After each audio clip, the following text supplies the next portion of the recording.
What's going on, everybody? Happy Tuesday. A little bit of a different start time with an odd week one to college football after Labor Day weekend, but the first week is officially over. And man, oh man, was it a weekend? Was it a weekend? So much to talk about, so much to look forward to this upcoming weekend. We could talk about college football. We'll touch on Team USA basketball a little bit at the end of the show for those of you who still care and want to hear about that. Hear about something I know a little bit more about because, according to Alex's picks, I wasn't very good this weekend. This is your Sports Digest. I'm your host, Alex McNedge. And I waited until Tuesday here today to release this because I wanted to I was like, I'll wait till after Clemson Duke, and boy, did I make a great decision. Because last night we had us a game. We had us the biggest upset of the weekend, which, I mean, I guess you could say that there's other upsets, but this was the biggest upset of the weekend for sure. Number 9 Clemson going into Duke, taking on the Blue Devils. Duke, really solid team. We talked about them in my ACC season preview, which I humble brag here. A lot of this episode is going to be me justifying myself and the stuff I've said in my season previews.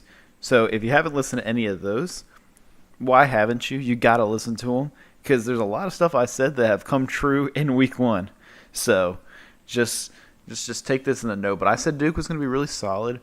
I think they were going to surprise a lot of people because Riley Leonard at quarterback is really, really solid, and he was just that. But I give all the credit in the world to Duke for this win. It was a 28-7 win. I give all the credit to Duke for this win, but you also got to sit here and realize, like, when you watch this game, you're thinking, man, Clemson just can't find anything on offense. They can't find their groove. They turned the ball over twice in the red zone, missed field goals. Like, all these small little opportunities ended up leading to these touchdowns. I think Duke had like 17 points or 17 points. They had 14 points off of turnovers. Like, Clemson went 1 for 4 in the red zone. Like, that's just not good. You can't have that happen. You cannot go 1 for 4 in the red zone. I mean, Klubnik, like, at the start he looked bad. Then a middle part of the game he looked okay, and then the end of the third quarter moving on, it was a rough watch, man. And there was a lot of times where he had an option play and he kept the ball and pulled when he shouldn't have. He let the ball go when he shouldn't have. He didn't have a lot of time at certain points, so he was running for his life, throwing things, just throwing things away, making stupid passes. Will Shipley, their best player by far, their running back, had 100-something yards, had over 100 yards. He was doing all he could. But one thing that's really set Clemson teams ahead of everybody else in the past, 10 years, are their skill position players.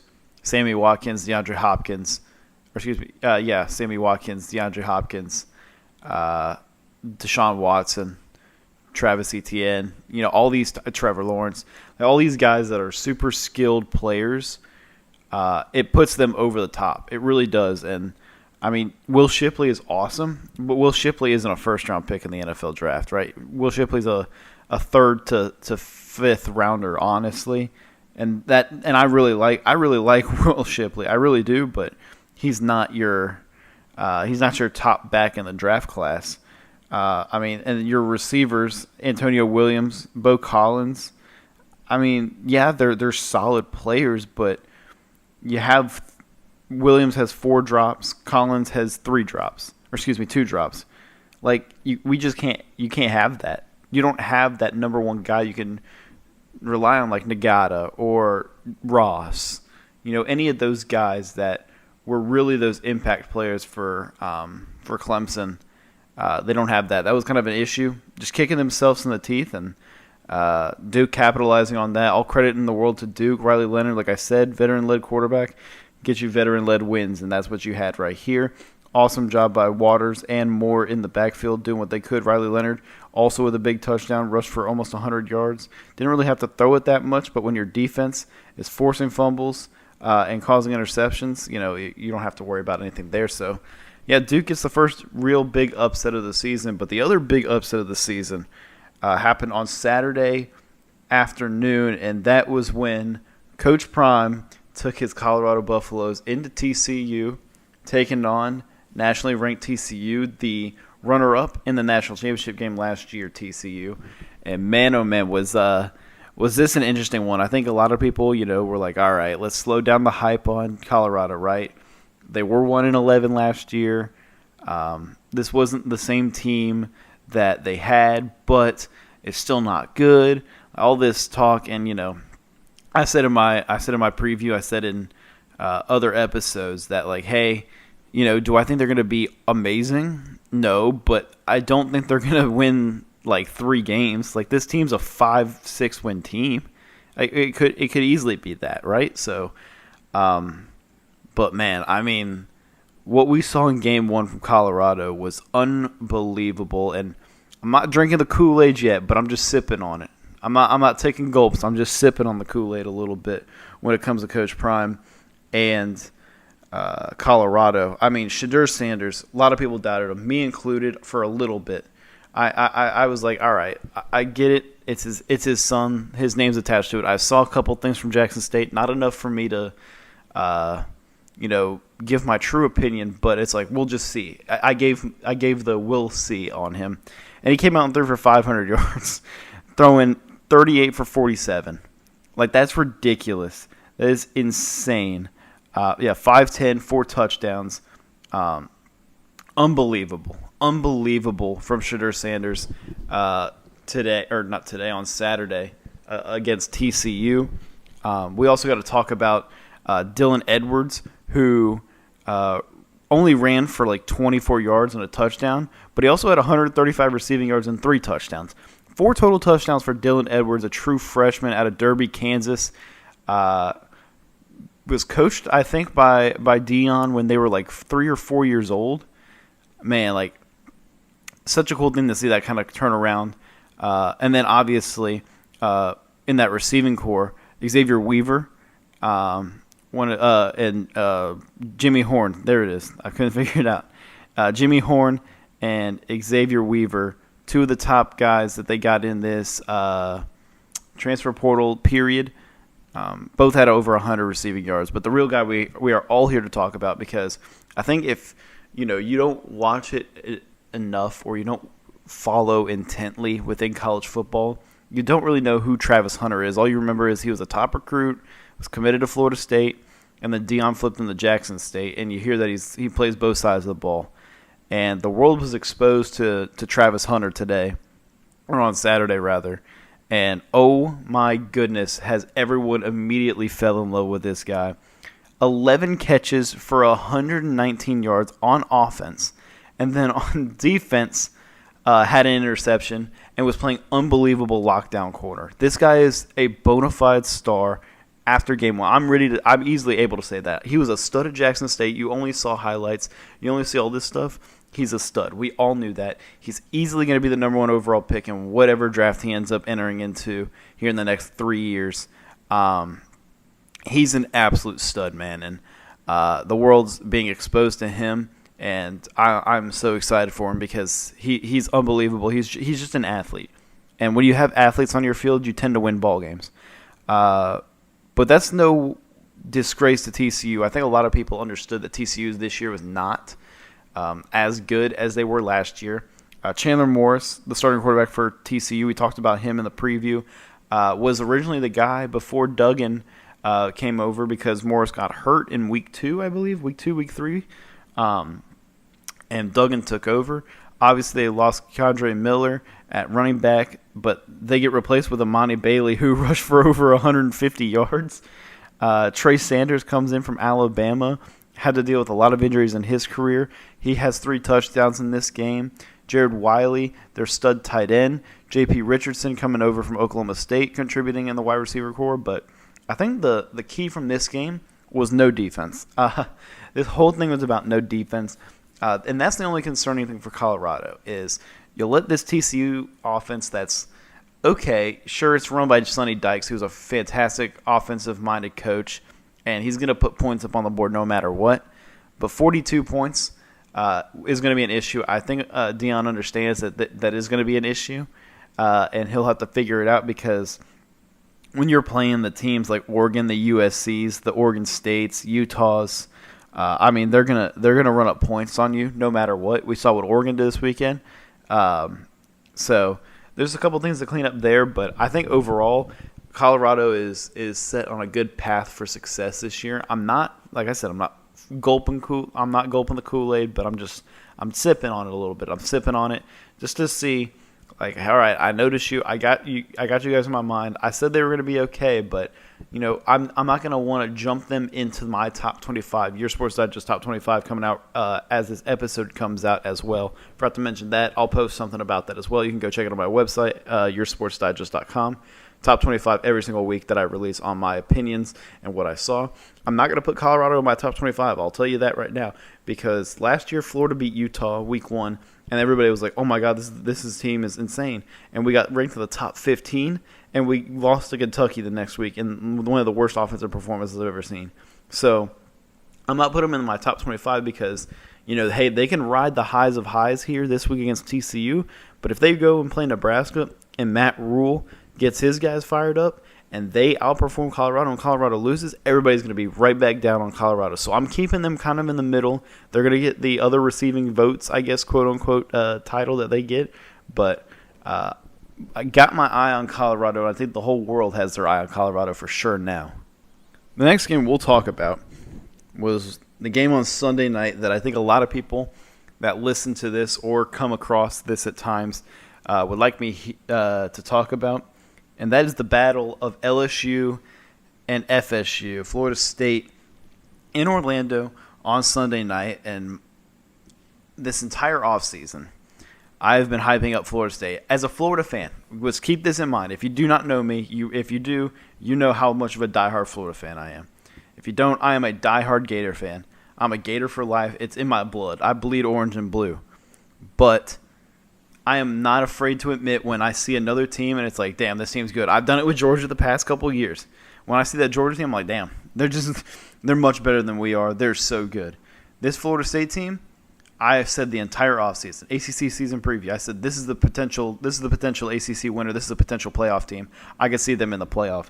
And if they play with the same level of offense that they did tonight or on Sunday night, there's a good chance we'll be seeing them in the top 4 the entire season long. And especially with Clemson being the team that they are after last night, I'm sure they'll figure things out. They'll get better. It'll improve. But this Florida State team is really, really solid. Let's go over some of the numbers. First of all, Florida State winning this game 45-24. It was close for most of the game. Then Florida State just kind of pulls away at the end. Shout out to everybody on Twitter or X, whatever you want to call it. If you're not following me on there, Your Sports Digest on Twitter, I post clips of every big highlight within the game. I had a couple tweets that got really popular. One of them was when Jaden Daniels got speared like he's Bill Goldberg, and a lot of people enjoyed that one.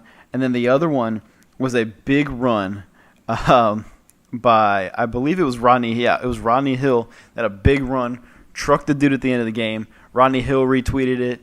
The running back coach retweeted it. It started blowing up on Florida State Twitter. Didn't know that's how I was going to blow up on Twitter, is on Florida State side of Twitter. But I guess, we take the small victories when we can. Jaden Daniels had 347, a touchdown and interception. Some really stupid decisions on his end, running the ball, not knowing when to slide, taking too many risks.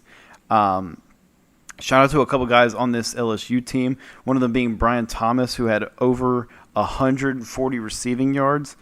He looked really good. Malik Neighbors looked decent as well. Harold Perkins only had 5 tackles, didn't really get into the backfield to force any pressure, but I'm not worried about him at all. I think he's still a fantastic edge rusher, linebacker, whatever it is. He wants to classify himself as. I think he's still fantastic. I'm not too worried there. On the other side of things for Florida State, Jordan Travis, 342, 4 touchdowns, 1 pick. And the running back side of things, Trey Benson had 47. Travis ran for some as well and a touchdown. But in the receiving side, let's talk about a couple of guys here. Johnny Wilson, obviously, if you are a Florida State fan, you understand how good Johnny Wilson could truly be. This kid is unbelievable. He's 6'7", 237, runs fast as hell, can jump as high as anyone else can. His biggest issue is he has cinder blocks as hands at times. And that was his big question. It's like, hey, he's tall as hell. He runs like a wide receiver. He plays like a tight end, but he's as quick as a wide receiver. He just can't catch at times. And we saw that happen a couple times, but we also saw a lot of flashes where it's like, hey, if this guy can consistently catch the ball and make the routine catches that every wide receiver can, he is a force to be reckoned with. He could be one of the better receivers in college football. But another guy that really put his name on the map. If you didn't know his name, now you know. Florida State fans introduced to him last night. I know it because I watched a couple of Michigan State games last year, and I know how good this kid is because when he entered the transfer portal, I was begging Florida to go after this guy. Keon Coleman, transfer from Michigan State, was unbelievable there. 122 yards on 9 catches, 3 touchdowns, including a Moss in the back of the end zone for his 3rd touchdown. He is unbelievable. It was just an all-out dominant performance from Florida State. Even on the defensive end, Fentrell Cypress made his debut with them, looked solid. Who else was on that? Jerrion Jones played really well, I think. I think Renardo Green got the pick. He got the interception. And then, sure, it was a very quiet night for Jared Verse, but he had constant pressure that pushed Daniels up in the pocket, made him have to run around and stuff. He's such a force. Even if the stats don't show anything, just him being there and his presence is such a force to be reckoned with. To kind of go back on Jordan Travis, there are some questions. Like, you see the numbers, 23 for 31, 342, 4 touchdowns and a pick. That pick was one of the dumbest throws I've ever seen in my life. It was a screenplay. He pump faked, almost got sacked, shook off the sack, looked over, saw 2 DBs in front of him, and said, yeah, you know what, screw it, I'll still throw it. Those are the type of things that Jordan Travis has struggled with, and that's for years why I've always said, Jordan Travis is never going to be the guy for Florida State. He'll never be the best Florida State quarterback that they can have, is because all these years leading up, I saw him make so many stupid decisions. Whether it's throwing, he's like, yeah, maybe I'll see if this throw works, throws it in double coverage, hopes his receiver goes and get it, throws a pick. Throws it over the middle of the field where 2 defenders are right in the middle, easily reads his eyes, picks it off. That same screenplay we saw right there in that game, that's the kind of worries I had. And then when it came to the running game, he just was not afraid to go down. Or no, he was afraid to go down. He just wanted to just get hit by everybody, forced injuries, forced body fatigue. That was his big issue. But if he can start cleaning those things up, he's going to be the real game changer for this team. He looked fantastic, honestly, throughout the entire game outside of those small little boneheaded plays. But, again, it's a college quarterback. They're going to make these mistakes. It's still a learning process overall. But overall, all we need to know is that Florida State definitely deserves a high ranking. I put them at 4 on my Your Sports Digest Top 25 last week. And I had some people tell me, like, what are you even doing? Why are they that high? How is LSU that low compared to Florida State? I said, just trust me. Get ready. And then this is what happens. Florida State definitely deserving. They're number 3 on my list now. I moved them 1 ahead of Alabama. You get a ranked win, obviously, against LSU, being a top 10 team. You're going to move up a spot against an Alabama team that just beat MTSU, which they looked fine, but you know, they got a big game this week against Texas that they could determine their own fate on as well. Kind of going through some of the other games. Look at the top 25 officially. Michigan gets a win over East Carolina, 30-3. They looked fine, slow start, but looked fine overall. Iowa wins 24-14 over Utah State. They are now making their debut into my top 25. They were in the top 25 last week. They looked okay. Cade McNamara played. Wasn't 100%. Iowa didn't look that great, but what do you expect from Iowa? Low scoring game for them. That's just what it is. Oklahoma hosted Butch Jones, JT Shrout, and Arkansas State coming in to their building. And Oklahoma says, yeah, I don't care who you are or what's going on. We've heard all this talk about, hey, Texas is better. Texas is the best. Kansas State's is good. Look at TCU. Look at all these new teams coming to the Big 12. Oklahoma, Dylan Gabriel's like, hey, yeah, I know my school's coming to the Big 12, but let me show you and let me drop my notes on you and show you what I got for you guys. 308, 19 for 22 passing, 2 touchdowns, and then on the ground, 15 yards and a rushing touchdown. Unbelievable performance from Oklahoma. Obviously, against Arkansas State, I'd hope they play really good, but 73-0 is a very good victory. Tennessee beat Virginia 49-13 in a quote-unquote neutral site game in Nashville, which is a Tennessee home game, just in an NFL stadium. They looked shaky to start. Defense looked fine, but also Virginia's the worst team in the Power 5 teams. They were the worst team out of all of them, 100%. We knew this. I talked about it coming in, that this team may win 3 games at most. But then once they settled in, Joe Milton settled in a little bit better, looked a little bit better. But on the ground, let's talk about Jalen Wright. Let's talk about Jabari Small. Shout out Memphis. And let's talk about Dylan Sampson, who ended up having 4 touchdowns in this game for Tennessee. Dylan Sampson's going to be a stud. 4 touchdowns, unbelievable. Even Joe Milton had 2 rushing touchdowns. Jabari Small and Jalen Wright just ran for a bulk of the yards, just didn't get any touchdowns. But Tennessee's run game is going to be their strong suit this year because Joe Milton, once they play a really good defense, it'll see his arm talent's going to play. His arm talent is definitely going to play, but he's having the same issue with Anthony Richardson had last year, and he's starting to realize, like, hey, I don't have to throw it 450 miles per hour to a guy 6 yards down the field on a drag route. Like, there's no point in doing that. He'll figure that out. He had some brutal drops at the beginning of the game from wide receivers that kind of sucked, but for his stats and his purpose. But I think, again, college quarterbacks, they need time to develop. They've figured things out. Only the best of the best come in and automatically dominate. We see who those people are. But I wouldn't be concerned about that start from Tennessee at all. Defense looked fine. Running game looked fine. It's going to play. I think my buddy said they play Austin Peay next week. I mean, that's another tune-up game for them as well. Ole Miss looking really good against Mercer. Start of the game, Jackson Dart had like 200 yards pass or like 100-something yards passing in the first couple drives, 3 touchdowns, and all 3 of them went to Trey Harris, a transfer coming over from where did he come over from? I'm not even going to try to mess with my brain right now. I know I definitely can picture where he is. I can't think of it. He had 3 receiving touchdowns for 117 yards. Quinshon Judkins had 2 touchdowns for 60 yards. But Jackson Dart looked awesome. He said, hey, I know we have 2 new transfer quarterbacks in.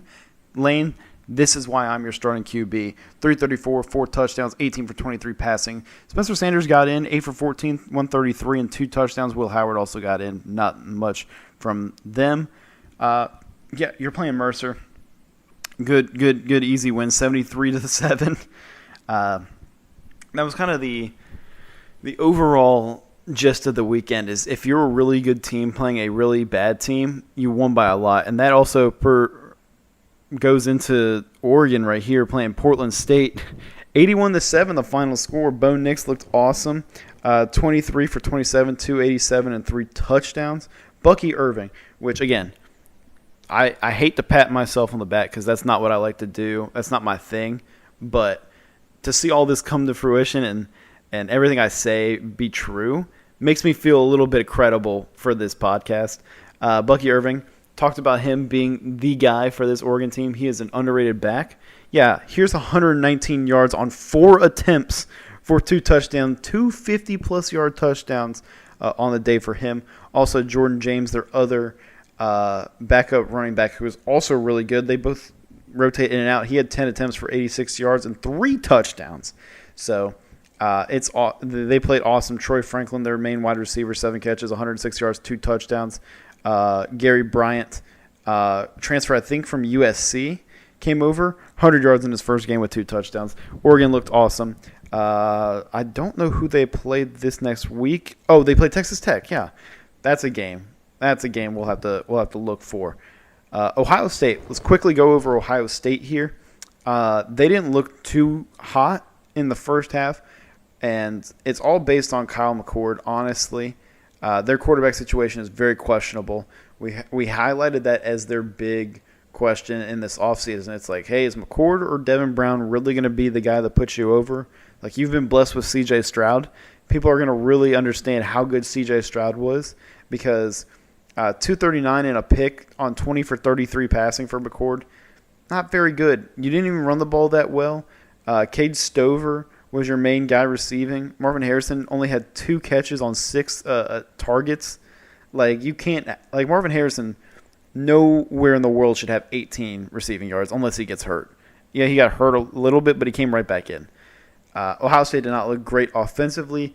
They've got things to figure out because they got Notre Dame in a couple weeks, and Notre Dame has been rolling recently, especially this week with a 56-3 win over Tennessee State. Sam Hartman looking like a stud that he is.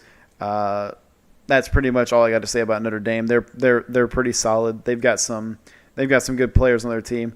Again, we're looking for Ohio State here in a couple weeks. I believe they play NC State though this upcoming week, so that's a quick test. Texas beating Rice and JT Daniels. If you don't remember, JT Daniels, the former USC, Georgia, BYU, I'm sure like 4 other schools quarterback, plays for Rice. Texas they stayed at home. Rice came in to Texas.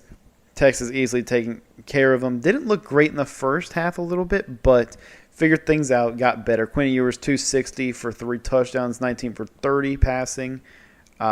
Still trying to figure out what's going on in the running back situation after Bijan Robinson.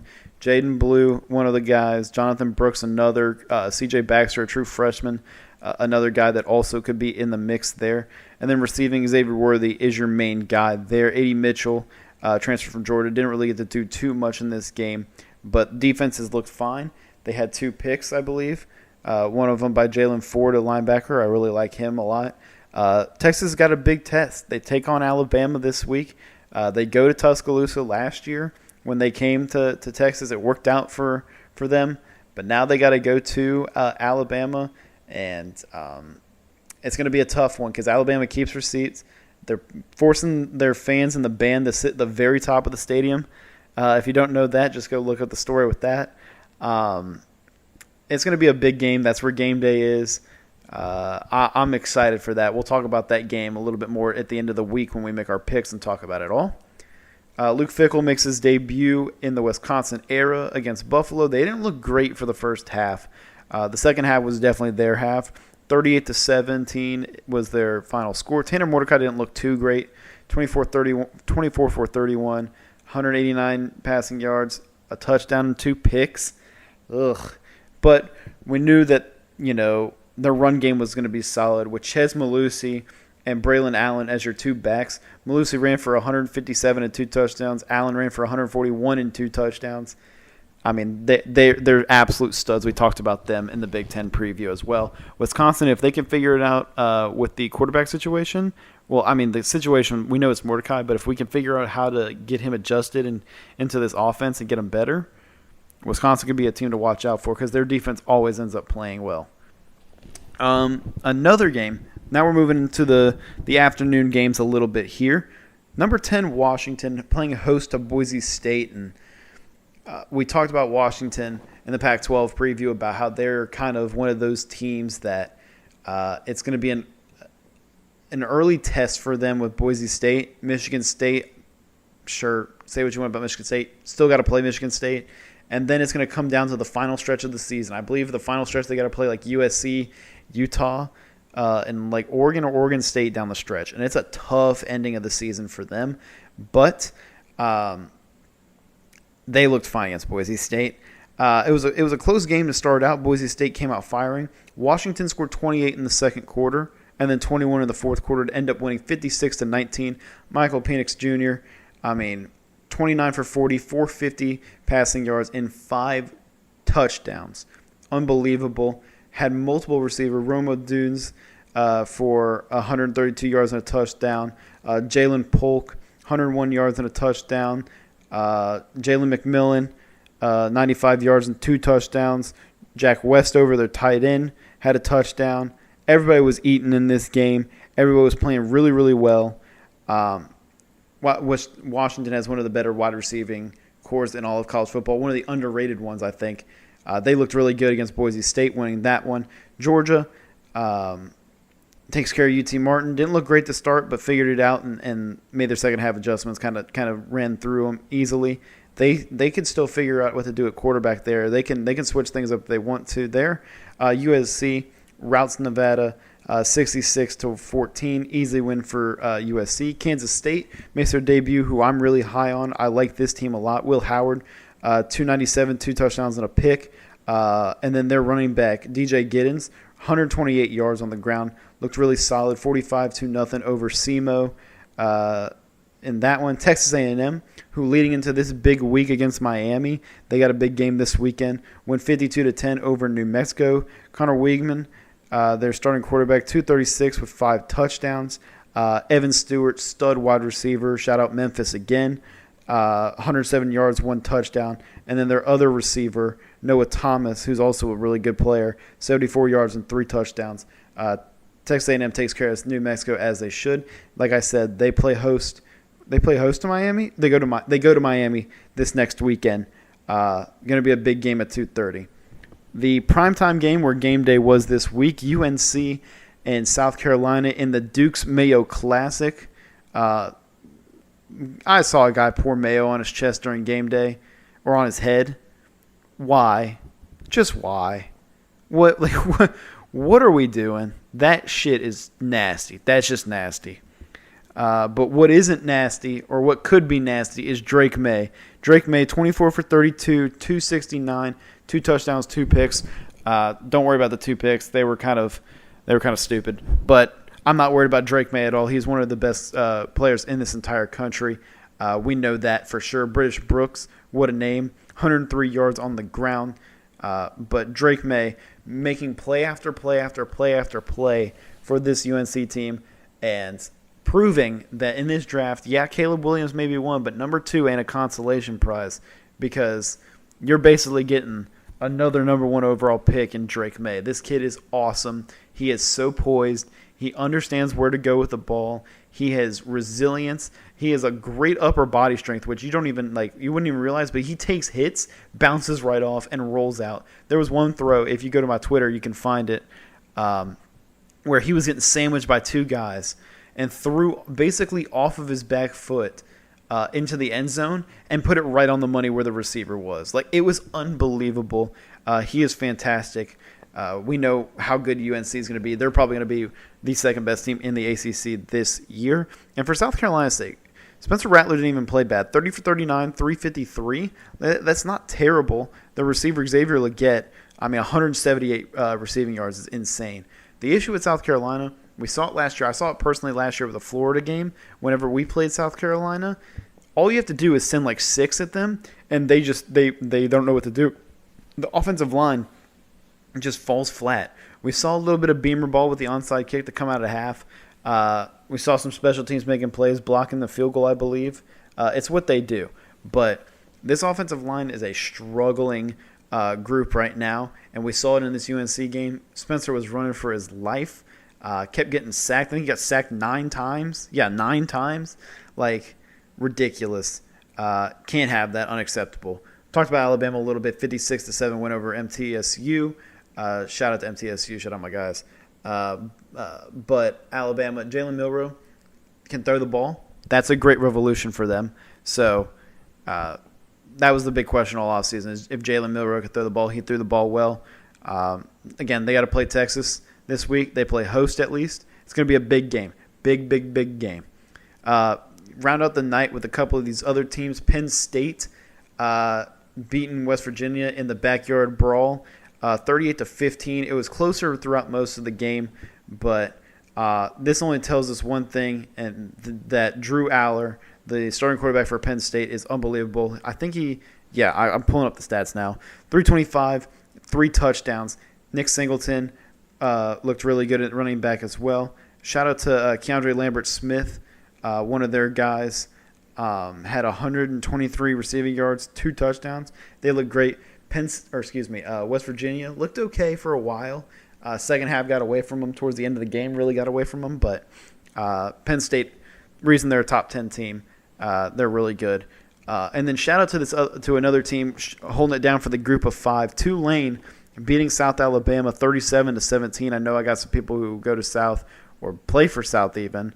But Tulane is unbelievable. And it's time we start talking about Michael Pratt in a different way. He's been there for 15 years, it feels like. I literally started college in 2020, and I went to the game against Tulane, and he was like a sophomore there at that time, and he's still playing now, and I'm a senior. So if that tells you anything, I don't know how many years of eligibility he has, but he can keep using them. He only threw 15 passes, 14 for 15, 294, 4 touchdowns, and then their guy, Jaquan Jackson at wide receiver, 106 yards, 2 touchdowns.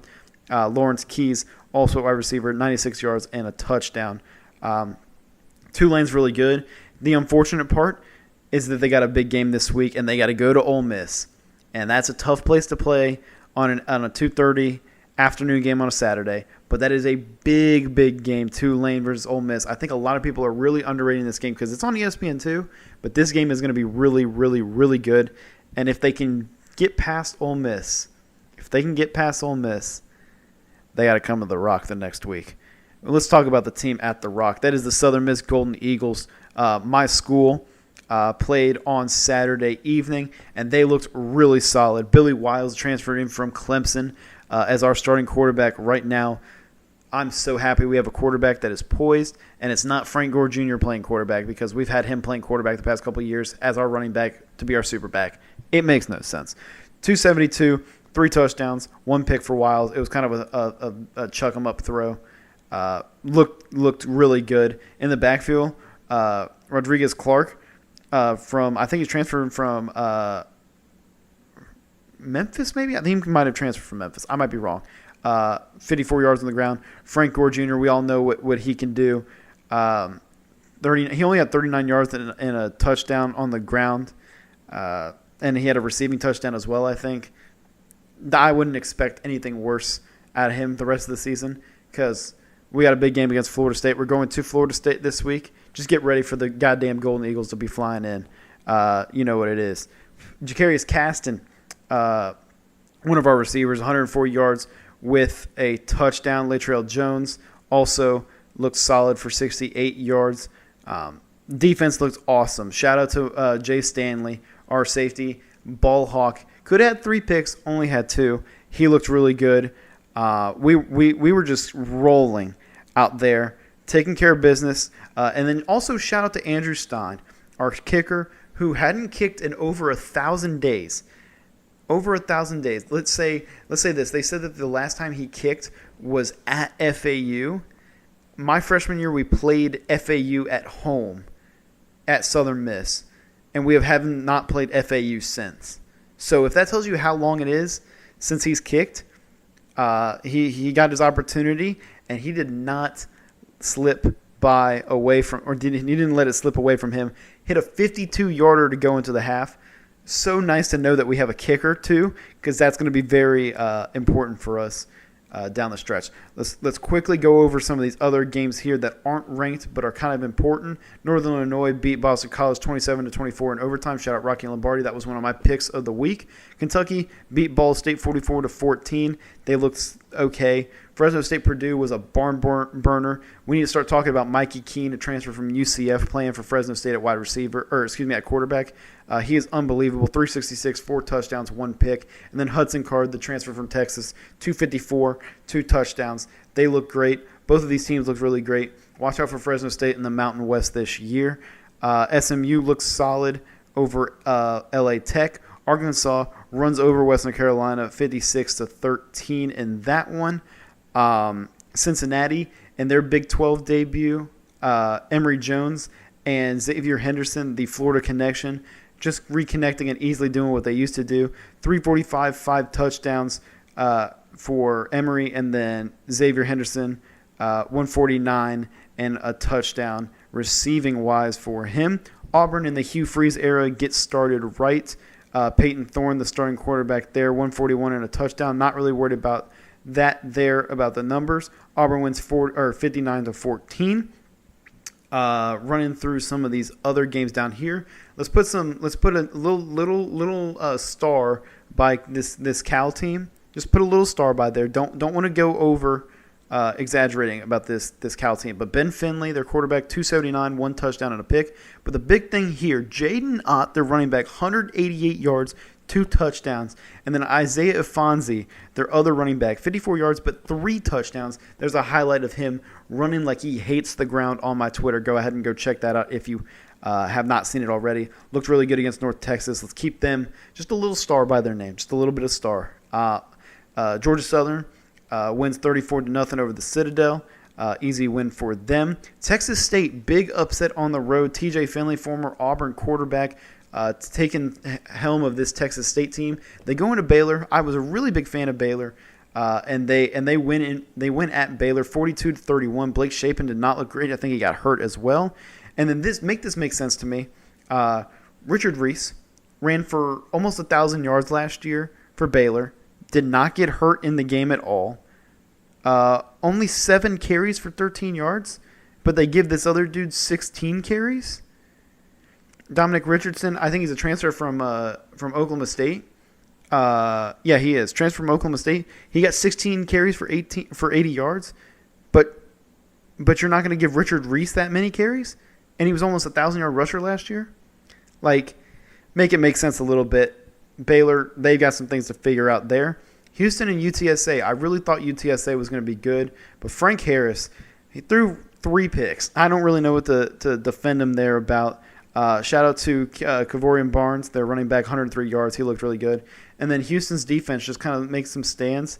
One of their guys, Malik Fleming, had 2 picks in that game on back-to-back possessions. So he looked really good. Houston made their debut in the Big 12 and said, hey, we hear this hype about UTSA, the whole meep stuff. Who gives a shit? We're going to take over and win our first game in the Big 12. Memphis wins 56-14 over Bethune-Cookman. Shout out to Blake Watson from New York. 3 touchdowns on 75 carries, or 75 yards, 3 touchdowns, 75 yards for him. And then Sutton Smith, their other running back, 115 yards, 2 touchdowns. Memphis cooking early, Bethune-Cookman. Troy beating Stephen F. Austin 48-30. High-scoring game. Vandy wins 47-13. Washington State, Cam Ward. Let's talk about him a little bit more. Cameron Ward, whatever you want to say his name. It's Cam. He likes to go by Cam. Quarterback for Washington State. 451, 3 touchdowns, ran for 53 and a touchdown. I talked about him, how I really liked him. I thought he was going to be a stud, and I thought he was going to be a great guy that you can watch this year, see how good he is, and then see what top school he transferred to next year because Washington State isn't as good as other schools. But Washington State looked good in this game over Colorado State. Illinois beat Toledo, scraped by them. Luke Altmaier, the former quarterback, one of the former quarterbacks at Ole Miss, takes over at Illinois. They get the win over Toledo at home. Texas Tech and Wyoming. I was really high on Texas Tech. Texas Tech came out of the gates flying, and then Wyoming said, hey, hold my beer. You aren't going to come in here and rout us at home. I really like Tyler Shaw, geez. I can't speak right now. Tyler Shaw, 338, 3 touchdowns and a pick. I thought he was going to be really good, but Wyoming came out and did their damn thing for themselves, route it back to overtime and win it in double overtime, 35-33 at home. And then UCLA and Coastal Carolina. Grace McCall for Coastal Carolina. Everybody loves him. 271, a touchdown, 2 picks for him. Not as great, but over for UCLA. Still trying to figure out who that quarterback is. Ethan Garbers got the start, threw a touchdown and 2 picks. And then they bring in the 5-star recruit, top quarterback in the class, Dante Moore. 7 for 12, 143 yards, 2 touchdowns, 1 pick. And then shout out my boy. I said it in the Pac-12 preview. Go back and listen to it if you haven't, and check it out. Carson Steele transferred in from Ball State. Got the luscious blonde locks, 76 yards on 13 attempts for him to start out his career at UCLA. He's going to be a stud as well. And then on Sunday, Rutgers beat Northwestern 24-7. Northwestern, way too many issues in their program. And then Oregon State, DJ Uiagalelei gets his career started at Oregon State. 239, 3 touchdowns. Damian Martinez, their stud running back, 145 yards. Oregon State looks good already. Their defense looks solid as well. That's it for the college football weekend. Tons of games this weekend to talk about. The only game that's going to happen before I record, Murray State and Louisville. We already talked about Louisville playing Georgia Tech last weekend. We talked about that in our picks, beating them in that game. I don't have a pick for this Louisville Murray State game. I wouldn't even think about touching it. Whatever. But that's it for college football. So excited. Again, Your Sports Digest Top 25 on my website, yoursportsdigest.com, yoursportsdigest.com, and you can go find all of my top 25. I'll do it every single week. It's not going to be what they put down, but it's going to be what I put down from what I watch. So if you value any of my opinions, which I don't know why you would, in football especially, but I think it's fun. I think it's a good interaction point to be able to have. You can go there and check all that out. We'll quickly do a little 5 minutes on Team USA, because Team USA in the FIBA World Cup took on Lithuania, and they just played Italy this morning. That's why I'm recording now, because I woke up early to watch them play. They lost to Lithuania. They didn't look great. This is where we start to see that they're getting outsized a little bit. And Jaren playing the 5 is tough. He had 1 rebound in the past 2 games before today. He didn't look great at all. Kept getting in foul trouble. Another issue of playing FIBA where they say it's physical, but yet we can't play physical. I don't really get the balance. Also, Steve Kerr is a terrible coach. We are all knowing this now. I've been saying this for years, that he's not that great of a coach. He's an overrated coach. He's a good coach, but he's an overrated coach. We're seeing it now. He started throwing Austin Reeves out there, and they just started backing him down and bullying him. And what did he do in crunch time? Hey, let's put Austin Reeves out there. This is no disrespect to Austin Reeves. Great hooper. Had a great putback dunk today. But he's undersized. He's just a scrawny white guy from Arkansas, all right? There's no way he's going to be able to keep up with these Lithuanian big dudes like Jonas Valanciunas, all right? No shot that was going to happen. Steve Kerr needs to start realizing, hey, maybe I should play somebody else with Jaren instead of having your power forward be Josh Hart. Probably should put out like a Bobby Portis out there next to him and run a little bit of a twin tower lineup down the middle to get a little bit more size. You can put Walker Kessler in there if you want. Hell, I don't even care if you play Paulo next to Jaren. That's at least a little bit more size than what you got already. It's tough. And then Anthony Edwards, as great of a player he is, same with Jalen Brunson, it's all about them. I don't want to say it's all about them, but they're very ball dominant to where they're scoring off of their own dribble. They create their own shots for themselves. Whereas when it comes to the bench unit, when Tyrese Halliburton comes in, everyone eats. Ball moves so much better, and Jaren never gets to play with that lineup. And it upsets me so much because there's so many opportunities for Jaren to score, but they never can find him because Ant's just trying to hit a step-back 3 over somebody, or Brunson's trying to hit a little turnaround fadeaway from the mid-range. But Team USA drops that game against Lithuania. They're forced to now play Italy today. They ended up murdering Italy today. There was a whole thing about Paulo and Italy. If you don't know, just look it up. But Team USA wins 100-63 in this one. Mikal Bridges, 24 points in this game. Really was the top guy. Jaren got into foul trouble again. Nothing else to really note on there. I don't know who Team USA plays next. I got to figure this out really, really fast because I don't want this to go on any further. It says TBD. Okay, it says TBD, so we don't know yet. I assume people know who we're going to play, but it's TBD. We'll play Friday again in the semifinal. I assume we're probably going to play like Serbia or Slovenia, or maybe even Canada. I don't know. We'll find out. But that's Team USA basketball. We'll check on them on Friday and give the breakdown of that game when I see them on Friday morning. But that's going to be it. College football happening. The NFL starts on Thursday. Oh, my God, we didn't even cover the NFL. Oh, my gosh, we didn't cover the NFL. 2 minutes, give you the rundown. Detroit and Kansas City play on Thursday night. That is the opening night, the banner night for the Chiefs. I'm so sorry that I forgot about that. Completely, it ran up on me so quick. Chiefs are 6.5-point favorites at home. I'm not betting either side. They play host to the Lions. Normally on these games, either the Chiefs are going to run them out of the building, or they play absolutely terrible and the Lions just capitalize on it. We'll see how it goes. It's a new little era there in Detroit with some young guys. and a little bit better defense this year. Kansas City losing some of their weapons, but still staying true to who they are in the Andy Reid offense. We'll see how that game goes. It's on NBC on Thursday night. On Friday, we'll talk about college football. We'll talk about the NFL. We'll cover all that, I promise. I don't want to keep you guys here any longer because this has already gone a lot longer than expected. Hopefully I killed a lot of your time out of your day, your drive, whatever you're doing with talking about all this. I'm excited to watch these games. I'm excited that football is back. Basketball's right around the corner too. Big things coming in there as well. I'm super excited. This is the best time of the year. Baseball's coming up to the postseason as well. It's a lot of fun. But I appreciate you guys listening. I appreciate the support. I appreciate the love.